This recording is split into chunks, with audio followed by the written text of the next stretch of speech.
तक हमने टैली में लेजर का लिस्ट बनाना, आइटम का लिस्ट बनाना सीखा, लेकिन यह सिर्फ डेटा का लिस्ट बनाने तक था। टैली में मेन काम होता है डे टू डे ट्रांजैक्शन को रिकॉर्ड करना। ट्रांजैक्शन तो आपको ही पता होगा, अगर नहीं भी पता है तो हम समझाते हैं। हमने सुपरमार्केट बिजनेस का एग्जाम्पल लिया है। तो एक बिजनेस में बहुत टाइप के ट्रांजैक्शन होते हैं। ट्रांजैक्शन माने होता है दो व्यक्ति के बीच लेन देन का एक समझौता है। एक खरीदार होता है जो गुड्स या सर्विस लेता है, और एक विक्रेता होता है जो उसके गुड्स या सर्विस के लिए एक निश्चित धनराशि खरीदार विक्रेता को देता है। यह दोनों के बीच एक ट्रांजैक्शन हुआ।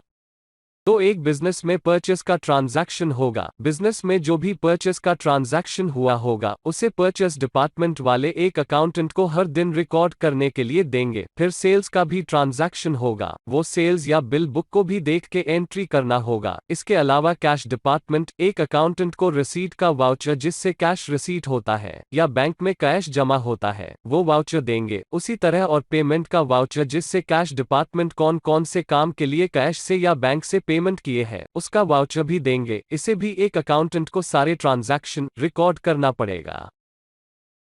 यह सब ट्रांजैक्शन के अलावा बैंक स्टेटमेंट को देख के उसमें जो बिजनेस में बैंकिंग ट्रांजैक्शन हुए हैं डेली रिकॉर्ड करना होता है। इसी तरह और भी ट्रांजैक्शन होते हैं। एग्जाम्पल के लिए रेंट, अगर हमारा बिजनेस सेटअप रेंट में है तो हमें रेंट का भी बिल प्रॉपर्टी ओनर देता है। इलेक्ट्रिसिटी बिल भी हमें रिकॉर्ड करना पड़ेगा, यह बिल इलेक्ट्रिसिटी या पावर कंपनी हमें देते हैं। तो फ्रेंड्स, यह सब रिकॉर्ड एक अकाउंटेंट को अकाउंटिंग वाउचर में डे टू डे एंट्री करना होता है, जिससे हमें बिजनेस के सारे हिसाब किताब सही तरीके से मिलते हैं और हम इससे पता लगाते हैं बिजनेस प्रॉफिट कर रहा है या लॉस।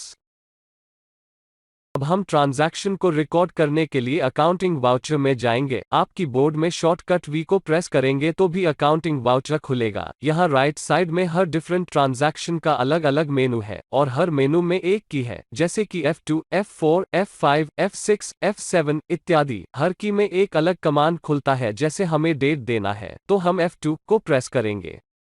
यहाँ डेट को चेंज कर दीजिए। सपोज मुझे 1 सितंबर लिखना है तो लिख के चेंज हो जाएगा। इस तरह आप ट्रांजैक्शन के डेट के हिसाब से डेट दे के एंट्री कर सकते हैं। अब जैसे एक बिजनेस नया जब स्टार्ट होता है वहाँ पूंजी या कैपिटल की जरूरत होती है, तो हमने यहाँ सुपर मार्केट का एग्जाम्पल लिया है। तो हम बिजनेस में पैसा लाएंगे। तो एग्जाम्पल के लिए अगर बिजनेस में पैसा आया वो रिसीट के ट्रांजैक्शन में जाएगा। यहाँ हम एक एंट्री करेंगे। सपोज बिजनेस में हमने 50 लाख रुपया पूंजी लाए, तो उसे एंट्री करने के लिए F6 को प्रेस करेंगे। यहाँ F6 से रसीद का ट्रांजैक्शन होता है। रसीद के विंडो में सबसे पहले अकाउंट पूछता है। अकाउंट में दो ही टाइप होते हैं, कैश और बैंक, क्योंकि बिजनेस में एक तो कैश से पैसा आता है या बैंक में पैसा आता है। कहीं से भी पैसा आए वो रसीद में जाएगा। बस आपको यह शो करना है वो पैसा बैंक में जमा हुआ या कैश से आया। यहाँ कैश सिलेक्ट कर लीजिए और पर्टिकुलर में सिटी मार्केट कैपिटल को सेलेक्ट कर लीजिए। अब जितना पैसा हमने बिजनेस में कैश से लगाया है टाइप कर दीजिए। इसका माने यह हुआ हमने बिजनेस में 50 लाख रुपया कैश लगाया और सिटी मार्केट यह कैपिटल है जो हम रिकॉर्ड कर रहे हैं। फिर एंटर कीजिए। सपोज आपसे टाइपिंग में गलती हुई हो तो बैक स्पेस की से आप बैक कर सकते हैं। बैक स्पेस की से वो जगह में जाके सही अमाउंट डाल दीजिए। फिर एंटर कीजिए।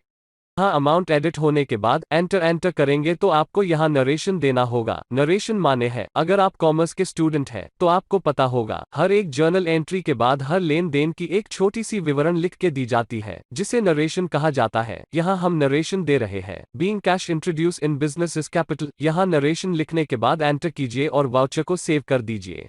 यहाँ हमने सबसे पहला रसीट वाउचर को सेव कर लिया। अगर हमें उसे देखना है या कुछ चेंजेस करना है तो कीबोर्ड में पेज अप की को प्रेस कीजिए। पेज अप से आपका लास्ट एंट्री वाला वाउचर आ जाता है। यहाँ आप और कुछ भी एडिट करके फिर से सेव कर सकते हैं। यहाँ रसीट नंबर में ऑटोमेटिक 1 दिखा रहा है। इसका माने यह हुआ यह हमारा पहला वाउचर है। टैली में ऑटो नंबरिंग रहता है, आप जैसे एंट्री करते जाएंगे वो नंबर चेंज होते जाएगा। अब पेज डाउन के की को प्रेस कीजिए। नेक्स्ट रसीट नंबर 2 दिखा रहा है। आप इसे मैनुअल नंबर भी कर सकते हैं, वो हम आगे जाके सीखेंगे। जैसे कि बिजनेस में कैश या बैंक में अलग अलग जगह से पैसा आता है। यहाँ हमने एक नया बिजनेस चालू किया है और बिजनेस सेटअप के लिए हमने बैंक से कुछ लोन भी लिया है। सपोज 10 लाख रुपया हम बैंक से यह लोन कैश क्रेडिट लिए है, तो बैंक वो पैसा को हमारे बैंक अकाउंट में जमा करेगा। तो उसको एंट्री कैसे किया जाएगा यह हम जानते हैं। आप अकाउंट में स्टेट बैंक ऑफ इंडिया को सिलेक्ट कीजिए, क्योंकि पैसा बैंक में आएगा। यह हमारा बैंक अकाउंट है जो हमने लेजर में पहले क्रिएट किया था। फिर आप पर्टिकुलर्स में cash credit loan from bank को टाइप कीजिए। यहाँ देखिए हमने जो भी लेजर पहले क्रिएट किया था वो सब यहाँ दिखता है। इससे हम ट्रांजैक्शन को एंट्री करते हैं। अब अमाउंट में 10 लाख डाल देता हूँ।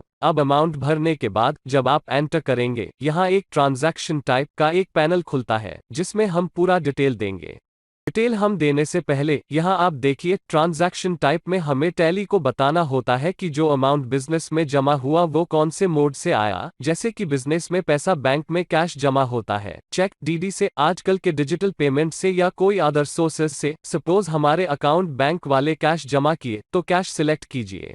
हमें इंस्ट्रूमेंट नंबर देना होता है जैसे कि चेक नंबर, डीडी नंबर या रेफरेंस नंबर, जिससे ट्रांजैक्शन टाइप का डिटेल रहे। अब बैंक में स्पेसिफाई कर सकते हैं। मैं यहाँ नॉट एप्लीकेबल कर रहा हूँ। बिजनेस में बहुत सारे बैंकिंग ट्रांजैक्शन होते हैं, यह डिटेल अगर नहीं रहेगा तो अकाउंट सही से हम चेक नहीं कर पाएंगे। वह एंटर कीजिए और नरेशन दे दीजिए। मैं यहाँ cash credit loan given by bank लिखा। अब सेव कर दीजिए। आपने अभी सीखा कि बिजनेस में पैसा अगर कैश के मोड से आए या बैंक में जमा हो जाए तो वो सारे ट्रांजैक्शन रिसीट वाउचर में एंट्री होते हैं। अभी हमने कैश का सिंगल ट्रांजैक्शन एंट्री किया, लेकिन एक दिन में एक से अधिक टाइम कैश बिजनेस में आते हैं। जैसे कि हम बहुत सारे कस्टमर को माल बेचे तो कैश का ट्रांजैक्शन मल्टीपल टाइम होगा। तो मल्टीपल एंट्री के लिए हम यहाँ एक एग्जाम्पल लेते हैं। सपोज हमने नया बिजनेस स्टार्ट किया तो उसमें हमें हमारे कोई दोस्त ने भी 2 लाख कैश उधार दिए और बिजनेस ओनर की घरवाली वाइफ ने भी उसका जमा किया हुआ 2 लाख रुपया उधार दिए। तो इसका एंट्री हम करेंगे। हम यहाँ कैश सेलेक्ट कर लेते हैं और लेजर में हम जिससे उधार लिए हैं उनका नाम हमने नहीं डाला है, तो आपको बाहर जाके फिर से अकाउंट इन्फो में लेजर क्रिएट करना होगा। लेकिन टैली हमको सुविधा देता है। हम अकाउंटिंग वाउचर से भी Alt+C को प्रेस करेंगे तो लेजर मेनू खुल जाएगा। इससे हम यहाँ से लेजर बना सकते हैं। हमको और बाहर जाना नहीं होगा। यहाँ मैं अपने दोस्त का नाम लिख रहा हूँ जो कि वो सन्ड्री क्रेडिटर है क्योंकि उसने हमें उधार दिया है। अब अमाउंट डाल के एंटर कीजिए। यहाँ फिर से Alt+C को प्रेस कीजिए